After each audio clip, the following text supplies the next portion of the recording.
I'm going to read some stuff for you. Bear with me. The Ravens have scored 104 points, okay, this season. They are 1 and 2, 33%.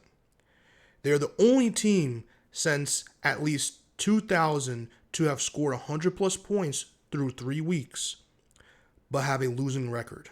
The only team. There's no other team. There's no other team that's done this. The other 25 teams with 100 plus points through 3 weeks went 68 and 7, 91%. Okay?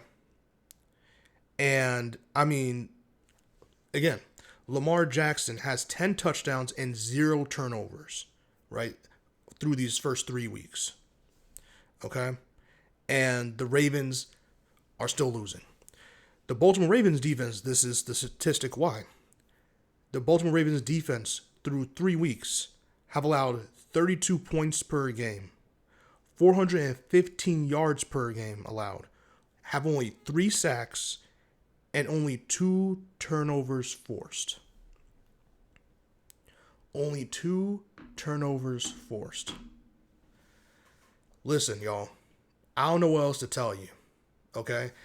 And guess what actually went to the bank last night? It was popping. It was amazing. It was blackout night. Shout out to the Ravens organization, M&T Bank, because it was an amazing time. But I should have known the game was going to be something crazy when the Baltimore Orioles players came out and then just left. And there goes all the mojo. Jokes aside, couple of takeaways. One, Derrick Henry, stop fumbling the football. That is 3 straight weeks he has fumbled the football.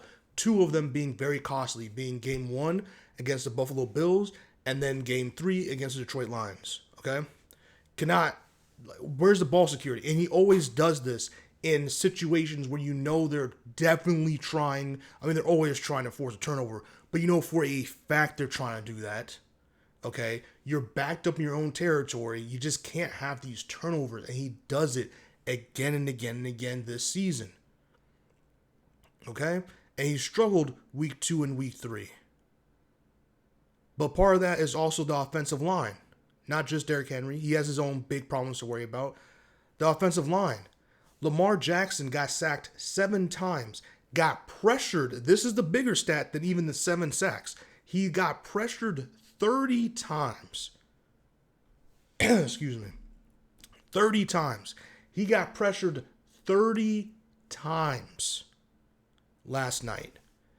There's no way. Do you know how god awful your offensive line has to be for Derrick Henry to only have like 20 yards, Lamar Jackson to get sacked 7 times and get pressured 30 times? The offensive line was non-existent yesterday. They opposed no will. They opposed no will on the defensive line for the Lions. The Lions had their way. They pressured. They were in the pocket all night long. And I'm telling you, you can blame Lamar Jackson all you want for this loss. You can nitpick about all the stuff he was doing and not doing. Any other quarterback in the league besides Josh Allen and Lamar Jackson, this is a blowout. This is a blowout. Okay?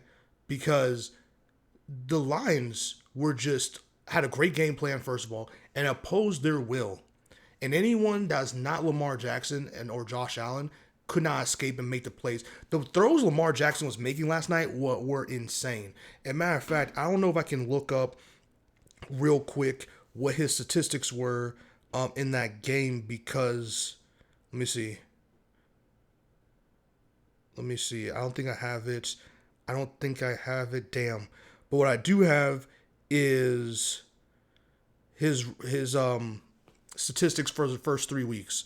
Okay, Lamar Jackson is 51 for 71, 722 passing yards, 118 rushing yards, 10 touchdowns, 0 interceptions, and have a 1-2 record with the Baltimore Ravens right now. All right, there's nothing else. I mean, what can you do? What can you do? What are we really doing? What are we really doing? I read the stats earlier. listen, a lot of people are going to say, Lamar, throw the ball away. Lamar, throw the ball away. While understand, if he doesn't do everything he can and he doesn't score 40 points, they lose. Okay? They lose. His defense sells out every night.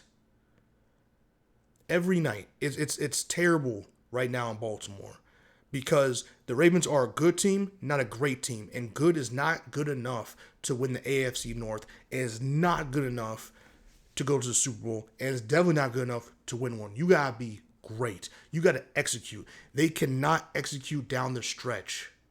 And at some point, you have to blame the coaching. At some point, Zach Orr has to be held accountable for this defense. At some point, John Harbaugh has to be held accountable for his team's lack of execution, team's lack of self-awareness when it comes to these situations. Okay? Yes, I understand that he's not counting on Derrick Henry to fumble 3 straight games. I understand that.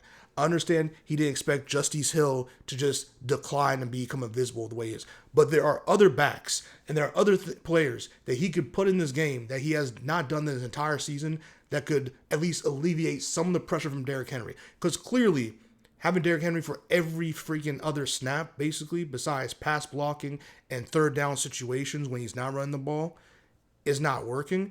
And there needs to be some type of dual threat. Look at what the Lions have going on, and look what they did. Look how they carved up the Ravens D-line and the Ravens defense by having a 1-2 punch, all right, in Gibbs and Montgomery. All right, the Ravens have the ability to do that, okay? They have, I think, Mitchell, they have Justice Hill, they have Derrick Henry, and they have Lamar Jackson. There's no reason why your run game should be non-existent. If you have to get more creative about how you get these runs going, do that. If you have to light a fire under the offensive line to help establish better lanes for the runners to run in, do that. Do something, because right now it's just bad. All right, the Ravens let offensive lineman walk, a really great one that won a team-friendly deal, and they never truly replaced him after letting him walk when they could have easily resigned him. All right, Jair Alexander is injured. I don't know when that brother's coming back. All right, Pat Ricard, thank God they gave him a deal, because clearly they have not been the same team without him. Yes, they've scored like 80 points in the first 2 games, but in terms of goal line situations, like last night, they're terrible goal line offense and third and goal, 4th and goal situations. They really missed that extra blocking. What Ricard has done for this team cannot be understated. They need him back. They need Isaiah Likely back. Mark Andrews actually came alive. They actually had a vintage Mark Andrews game and wasted it, which is crazy. But having Isaiah Likely will have more options on offense, because Zay Flowers disappeared last night. Rashad Bateman was the only one that showed up besides Lamar Jackson offensively. And it was just a mess. Shout out to D-Hop too, actually. Shout out to D-Hop, because D-Hop actually got going a little bit, and I appreciate that. And D-Hop is a great addition to this team, and I really don't want them to waste it. I think they have a great offense. They just have to figure out this fumbling shit with Derrick Henry, and I think part of that is just alleviate some of the carries, bro. At this point in his career, at how he's fumbling, you just alleviate some of the carries. Not saying don't use him, but just alleviate some of that burden on him, bro. Lamar Jackson's playing phenomenal football. It's going to go unnoticed because they're 1-2, and I understand, but he's playing some of the best football I've ever seen. As a matter of fact, I think statistically, last night was one of his better games, and not his best game in terms of passer rating. He played very well. There was a time where he had like 2 incompletions all game. Like, he played very well, bro. There were some throws and some miscommunications, and that's what I'm saying. Like, the Ravens just felt lackluster. They felt asleep. They didn't feel alert. They didn't play to the level of the Lions. The Lions just overcame. They need defensive line. Marlon Humphrey got cooked. Shout out to him having the effort to chase down Montgomery. That was crazy. He's very fast. Shout out to Marlon Humphrey. But he got cooked on a lot of plays.